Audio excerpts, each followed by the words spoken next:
So now's the time. This is your big moment. You are going to deliver your elevator pitch, and it's a big thing. Maybe you're feeling a bit tense. So how can we help you relax? Okay, well, the first thing you can do is really firmly place your feet on the ground and place them in a hip-wide position.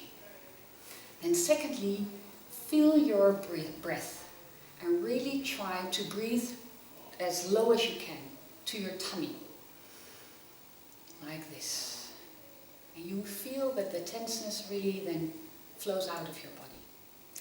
Thirdly, make your body open, an open breast, by placing your shoulders widely. And then connect by making eye contact to the people that you are going to talk to. Lastly, don't forget to smile. Good luck.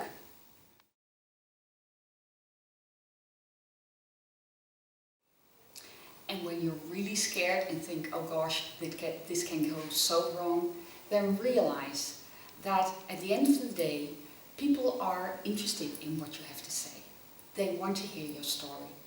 So really give yourself that message that, okay, I'm going to tell something that people would want to listen to, and that they are interested and positive and sympathetic to my message.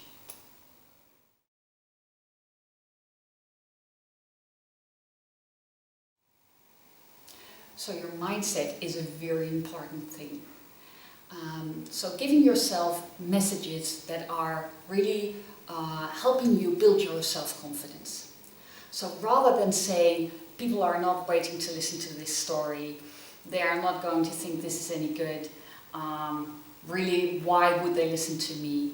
Rather than saying those kinds of things to yourself, say to yourself, that it is important what I have to say. People are interested in and want to listen to my story, and they are going to be positive when they have heard about this. That will help you build and boost your self-confidence.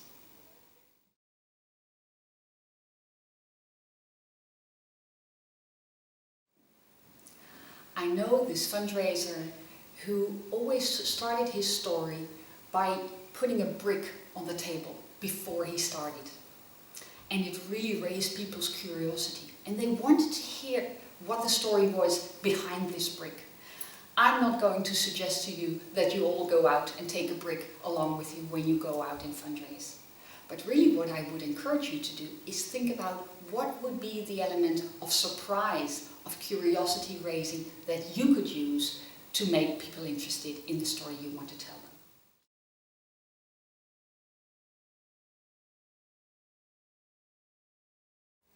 So when you practice your elevator pitch, make sure you time it. You can use your telephone or whatever medium you want, but make sure you stay within that 1 minute. It's really important.